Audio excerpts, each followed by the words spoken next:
Hello दोस्तों, आप लोग का एचडी में स्वागत है। आज मैं लेकर आ चुका हूँ आप लोग के लिए मोस्ट इंपोर्टेंट क्वेश्चन साइंस 1 का। याद रखना मेरे भाई, आप लोग का जो सेकंड यूनिट टेस्ट होगा, अगर आप लोग आउट ऑफ 20 में से 20 अगर इजिली लाना चाहते हो, कितने में से 20 आउट ऑफ 20 इजिली लाना चाहते हो, तो इस वीडियो को बस देख लेना। इजिली आप लोग को एक मार्क भी नहीं कटेगा मेरे भाई, सब कुछ आउट ऑफ आएगा आपके एग्जाम में।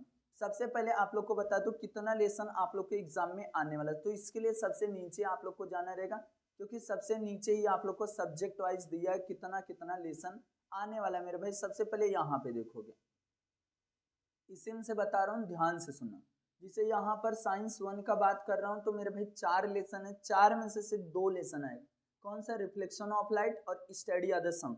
बस 2 लेसन का आने वाला मोस्ट इंपोर्टेंट क्वेश्चन। इसके अलावा जो मैं बता दूंगा उसके अलावा एक क्वेश्चन बाहर से करना नहीं रहेगा मेरे भाई, क्योंकि यही चीज तो आपके एग्जाम में आएगा।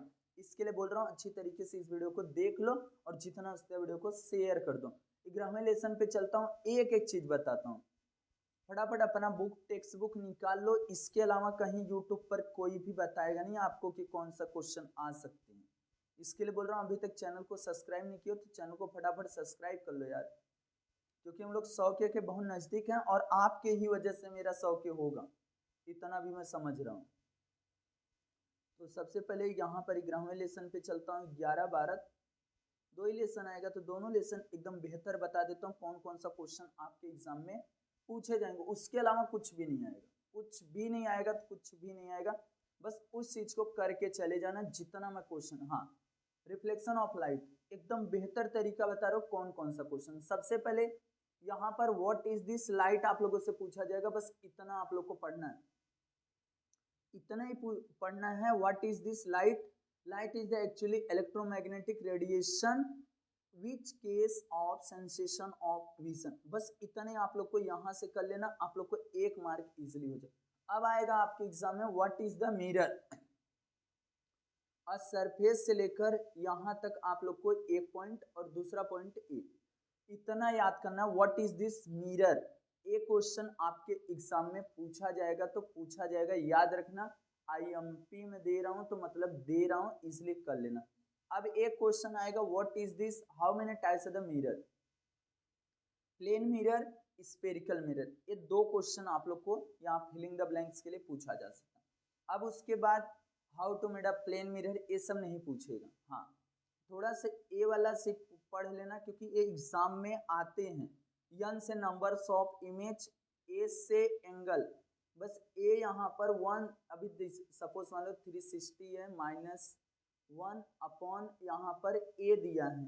ए मतलब अगर सपोज मान लो मैं ए को हटा देता हूँ, अगर एंगल को 120 ले लेता हूँ, तो 120 मतलब एक 0 से 0 कट गया, और 12 का 12, 12 दूना 24, 12 3 36, 3 -1 इक्वल टू 2। यहाँ पर नंबर्स ऑफ इमेज कितने क्रिएट होंगे? 2 होंगे। याद रखना मेरे भाई, जो चीज बता रहे हो वही समझो, ये कर लेना।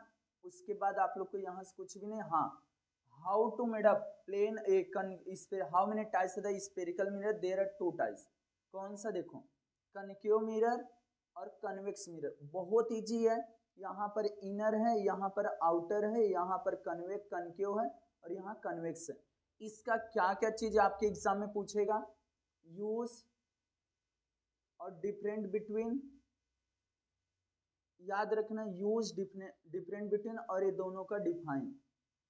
3 क्वेश्चन इसके रिलेटेड पूछा जाएगा, तो पूछा जाएगा यूज, ये कनकेव मिरर का यूज, कन्वेक्स मिरर का, या तो आप लोग को डिफरेंट बिटवीन कनकेव या कन्वेक्स का, या तो आप लोग को इनके दोनों का डिफाइन।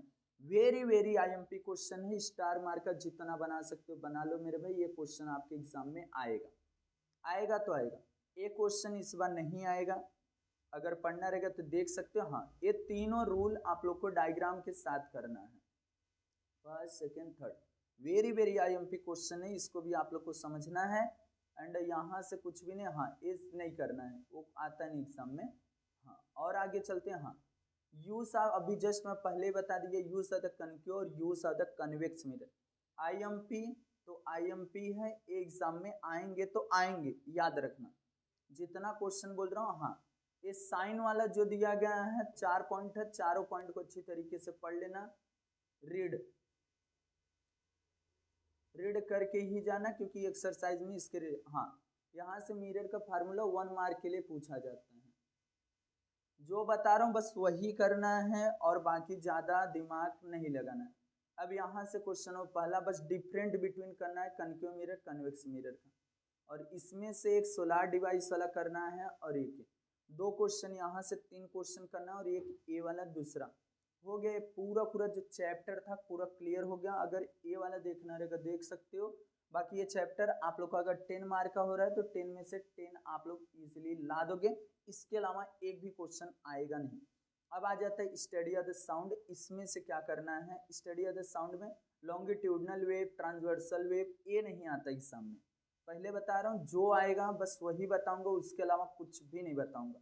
वेलोसिटी का फार्मूला आप लोगों से एग्जाम में पूछा जाएगा। एंड उसके बाद आप लोग को हाँ ये तीनों टेम्परेचर का बस ये याद कर लो, ये याद कर लो, ये मॉलिक्यूलर वेट और डेंसिटी और टेम्परेचर बस इजीली कर लोगे तो इजीली आप लोग का बन जाएगा। एंड अब यहाँ से एक एग्जाम में आप लोग को ऑडिबल साउंड, इंफ्रासाउंड, अल्ट्रासाउंड बहुत इंपॉर्टेंस है, ये रीड कर लेना मेरे भाई। मैं बोल रहा हूँ तो आएगा एग्जाम में। ऑडिबल साउंड किसको बोला जाता है, जिसकी रेंजिंग क्या होती है 20 हर्ट्ज से लेकर 20,000 हर्ट्ज के बीच में रहेगा, जो इंसान की सुनने की कैपेसिटी होती है उस रेंज को ही ऑडिबल साउंड बोला जाता है। और 20 हर्ट्ज से देखो sound with frequency smaller than 20 hertz is called infrasound, ये दो हो गया। अब उसके बाद अल्ट्रासाउंड का यहाँ से मैं बता देता, देखो sound wave with a frequency greater than 20 kilo hertz, जो 20,000 हर्ट्ज से ज्यादा होगा उस चीज को हम लोग यहाँ पर क्या बोलेंगे, ध्यान से सुनना, क्या बोलेंगे अल्ट्रासोनिक साउंड, अल्ट्रासाउंड बोल सकते, याद रखना। और यहाँ पर ये चीज क्या होता है, पेंडुलम जो है साउंड जनरेट करता है, वाइब्रेट, अर्थक्वेक, तो ये सब तो नहीं करना है, बाकी जितना बता। अब हाँ ये चीज करना है बहुत इंपॉर्टेंट है, क्योंकि डॉग, माउस, बैट, डॉल्फिन ये स्पेशल एबिलिटी होता है अल्ट्रासोनिक साउंड को हियरिंग सुनने के लिए। अगर 5 साल का बच्चा है वो क्या करता है मेरे भाई, यहाँ पर जो इंसेक्ट है कीड़े मकोड़े उनका भी आवाज सुन लेता है मेरे भाई, क्योंकि ये चीज क्या होता है, देखो hearing with the frequency 25 kilo hertz, मतलब 25,000 किलो हर्ट्ज तक ये इजिली क्या करता है, सुन सकता है। और इसको माइस, डॉल्फिन, बैट एक कैन करते हैं, अल्ट्रासोनिक साउंड को प्रोड्यूस करते हैं, याद रखना ये सब क्वेश्चन आपके एग्जाम में पूछे जाएंगे। अब आता है अल्ट्रासोनिक साउंड का यूजेस, IMP है, इसमें से 4 पॉइंट कोई भी पढ़ लेना। जो बता रहा हूँ फुल गारंटी के साथ बता रहा हूँ, ये सब एग्जाम में आएंगे तो आएंगे। अब आता है आपके एग्जाम में एक क्वेश्चन आएगा गुड और बैड रिफ्लेक्टर, इसको पढ़ लेना अच्छी तरीके से। व्हाट इज दिस इको, आपके एग्जाम में व्हाट इज दिस इको आएगा, तो इको बस इतना आप लोग को इसको पढ़ना है। और उसके बाद यहाँ पर देखो एन इको रिपीटेशन, ये देखो यही वाला है मेरे भाई, ये एग्जाम में आता है। और ये आप लोग को यहाँ पर दिया कितने टेम्परेचर पे क्या सुनाई देता है। और रिवेब्रेशन, रिवर्ब्रेशन इतना है मेरे भाई, याद रखना, ये भी कर लेना रिवर्ब्रेशन का। हाँ सोनार का फुल फॉर्म मैं बार बार बोलता हूँ, sound navigation of ranging and A diagram का नेमिंग क्रेचर समझ लेना आता है। और एक मेरा प्यारा सा क्वेश्चन जो मैं हर बार देता हूँ, हर बार एग्जाम में पूछ लेता है, सोनार का यूजेस बहुत इंपॉर्टेंस है, बार बार क्वेश्चन दिया, बार बार एग्जाम में पूछा गया।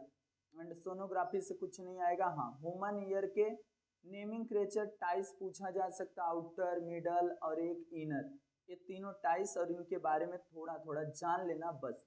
और ये सब सवाल कुछ भी नहीं करना है। हाँ इसमें से फिलिंग द ब्लैंक्स कर लो। एंड उसके बाद ये तीनों क्वेश्चन देखो 1 2 3 क्वेश्चन यहाँ से करना, बहुत इंपॉर्टेंस है, वेरी वेरी IMP क्वेश्चन है। We can not hear the echo produce in classroom, या तो भैया ऊपर वाला, बाकी मैं तीनों बोल रहा हूँ। और इसमें से सिर्फ कौन सा बोल रहा हूँ, पहला व्हाट इज दिस इको, ये कर लेना। और इधर से ये वाला क्वेश्चन बस, अगर इतना कर ले रहे हो तो आप लोग को यहाँ पर मैं गारंटी लेता हूँ 20 में से 20 इजिली आ जाएगा आपके एग्जाम में। तो ये वीडियो आप लोग कैसा लगा आप लोग कमेंट करना, जितना हो सकता है इस वीडियो को अपने दोस्तों को शेयर करना और उनको भी बोलना उस वीडियो को